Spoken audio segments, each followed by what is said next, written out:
Ciao ragazzi e bentornati sul canale. Anche oggi siamo in esterna con più di 30 gradi. L'ultima volta avevamo fatto il test di questo M9 Pro e se ve la siete persa ve la lascio qua sopra in descrizione. E invece oggi ci focalizziamo su uno dei robot che mi ha incuriosito di più in questo 2026, questo Huntbot N8, ed è uno dei pochissimi ad essere dotato di sacco raccoglierba. È un modello dotato di 4 funzioni in uno: taglia e tritura come gli altri classici toserba, ma anche la funzione spazza, che è utilissima per mantenere il giardino pulito in autunno dalla caduta delle foglie. E per avere la potenza per trasportare il sacco raccogli d'erba è stato boostato con un motore brushless da 350 watt che gli permette di tagliare e rasare giardini fino a 1500 metri quadrati e a fare anche pendenze fino al 45%, ossia 24 gradi di inclinazione. E non solo il motore è potente, ma anche la batteria è stata maggiorata e potenziata. Infatti all'interno è presente una batteria da ben 9,2 Ah. Se tutte queste informazioni vi hanno incuriosito, vi consiglio di guardare il test della rasatura e l'installazione che farò nella seconda parte. E prima di partire, ovviamente, vi ricordo che il link per acquistare questo modello lo troverete sia nel primo commento che nella descrizione di questo video. Sigla e partiamo con l'unboxing.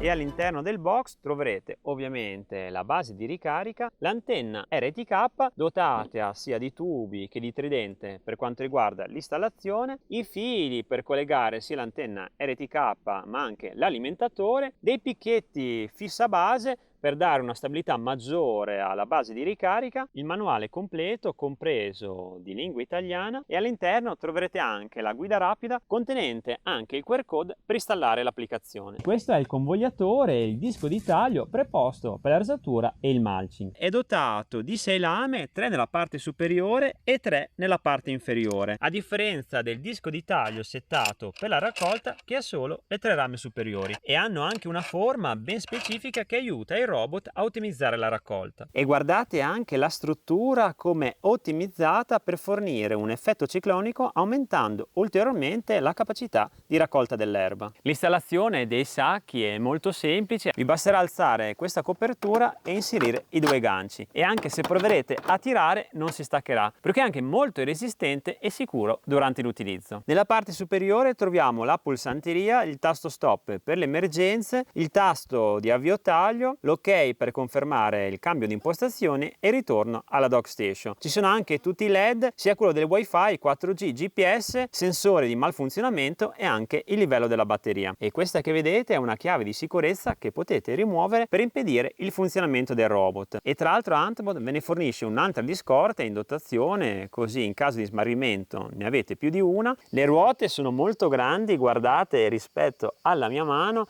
e hanno anche tasselli più alti di 1 centimetro.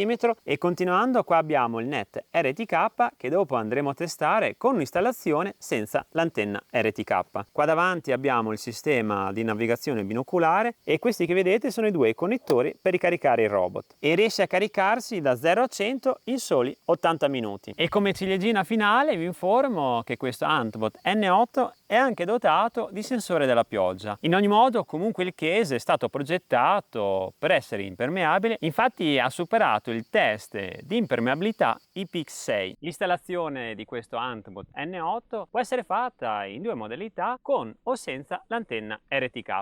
Io vi consiglio ovviamente di installarla, anche perché è compresa nella dotazione base. Tuttavia questo robot riesce a funzionare lo stesso anche senza l'antenna, grazie al suo net RTK integrato all'interno del robot. Ed è un bel vantaggio perché, come vi dicevo durante l'introduzione, questo robot è dotato di un triplo sistema di navigazione che funzionano in simultanea, per cui riesce a collegare tutte le informazioni che riceve sia dall'antenna sia dal net RTK, ma anche dalla telecamera binoculare, con un enorme vantaggio per quanto riguarda la sicurezza e la precisione del taglio, perché se uno dei 3 sistemi momentaneamente non dovesse essere attivo, subentra immediatamente la sua navigazione col net RTK. Per quanto riguarda l'installazione dell'antenna RTK, l'assemblaggio è molto semplice, vi basterà avvitare il tubo in metallo dato in dotazione per poi collegare il cavo dall'antenna alla base di ricarica. E ora che abbiamo finito l'installazione andiamo a fare insieme la mappatura completa, questa volta di tutto il giardino,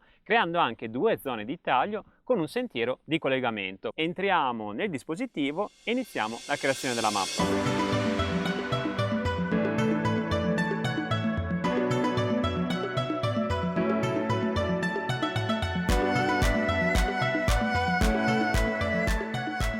La mappatura è stata completata correttamente e ha anche aggiunto la zona di scarico, per cui non ci rimane che iniziare con la rasatura. Sta andando velocissimo, ve lo voglio far vedere anche seguendolo dalla telecamera, e tra l'altro, nonostante avessi lasciato appositamente l'erba molto alta, quasi 10 cm, è riuscita a tagliarla lo stesso. Con le sue super ruote non teme né le pendenze ma neanche le buche e soprattutto l'erba alta. Guardate quanto è preciso, perché questa è la zona di scarico ed è stata tagliata prima di iniziare il vero e proprio taglio, e adesso la sta andando a rifinire in tutti i bordi. Ed essendo vicino con la telecamera vi voglio far vedere che nonostante stia tagliando al massimo della potenza non esce nessun ciuffo d'erba dalla parte posteriore, perché anche se vado a controllare le zone che ha già tagliato, come tutta quest'area, anche se provo a muovere l'erba non mi rimane nessun pezzettino, e un risultato di questo livello lo potrete avere solo utilizzando i taglierba dotati di sacco. E quando trovo un'erba molto più alta ci fa un 360 gradi, guardate come ci gira intorno, per avere la sicurezza di averla tagliata al 100%. E nonostante il peso del sacco, guardate che salita riesce a fare. Spero che la pendenza si veda dalla telecamera, per cui il motore brushless da 350 watt ha la potenza corretta anche nelle pendenze più difficili. Adesso teoricamente dovrebbe venire nella zona che ho selezionato per lo scarico. Sta infatti arrivando in questo quadratino, si gira per scaricare in retromarcia, vediamo se alza il sacchetto dello scarico. L'hanno programmato in maniera molto intelligente e guardate che bella mucchia, per cui la capienza non è male ed è una funzione automatica, perché non ho dovuto dirglielo io di tornare a scaricare, ma appena col sensore sente che il sacco è pieno torna in questa zona a scaricare, e dopo aver scaricato ha ripreso la rasatura. E ve la voglio far vedere da vicino, guardate come è sminuzzata, per cui è anche comoda da raccogliere alla fine della rasatura. E qui con me ho un peluche a forma di cane per fare il test nel riconoscimento degli animali.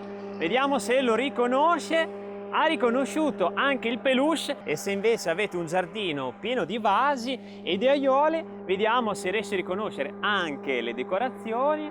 Eccolo che si sta avvicinando. Ha riconosciuto il vasetto e tra l'altro l'ha evitato di circa 15 cm. E ora anch'io mi sono messo come ostacolo vivente, mi ha riconosciuto perché volevo essere sicuro che fosse un robot userba perfetto anche per riconoscere le persone. E ora andiamo a fare anche il test del sensore della pioggia. Ho qui con me lo spruzzino pieno d'acqua che vado a spruzzare direttamente sopra il sensore. Se si attiva, e si è attivato, avete sentito anche voi il rumore dell'allarme, dovrebbe tornare in maniera automatica alla base di ricarica. E prima di tornare alla base, come vedete, sta andando alla zona di scarico dell'erba, per cui se non siete a casa non sarà un problema, e in caso di pioggia questo N8 tornerà prima a scaricare l'erba per poi andarsi a ricaricare. E come ultima funzione andiamo a testare la funzione raccolta, una funzione davvero molto utile se volete mantenere il giardino ordinato anche in autunno. E qua dentro ci sono tutte le foglie che ha appena raccolto. E dopo aver tagliato tutta quest'area ho mandato questo N8 a tagliare la zona 2, perché voglio verificare la copertura dell'antenna RTK, così da vedere se riesce a gestire la navigazione anche dall'altra parte dell'abitazione. È già arrivato nella zona 2, l'antenna, se la vedete dalla telecamera, è là in fondo, e il robottino ha appena iniziato la rasatura, e devo dire che ha riconosciuto subito il bordo e il canale che avevo impostato nella mappa. Altra caratteristica interessante di questo N8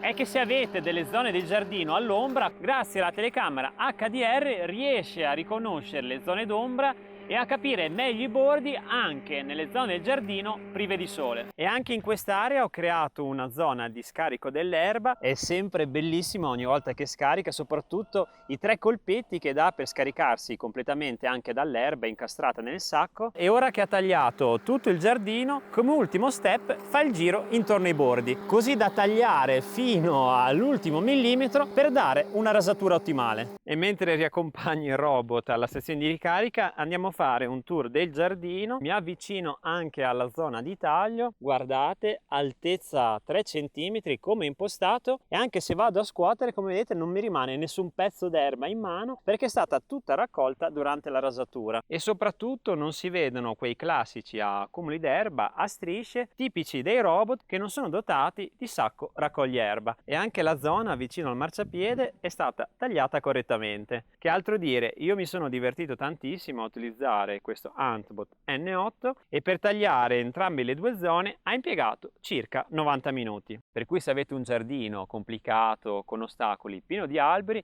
magari alberi non sempre verdi, per cui con la caduta delle foglie non sarà un problema per questo N8, anzi vi preserverà il manto erboso dal rischio di soffocamento causato dall'accumulo delle foglie. E per quanto riguarda il prezzo, questo Huntbot N8 viene lanciato sul mercato intorno ai 1500-1600 euro. Se ci saranno sconti o codici sconto ve li inserirò direttamente nella descrizione di questo video. Detto questo, se avete qualsiasi domande su questo bellissimo robot, scrivetela nei commenti. Se vi è piaciuta questa recensione lasciate un bel like e iscrivetevi al canale. Io vi saluto, vi auguro delle buone vacanze e ci vediamo al prossimo video. Ciao!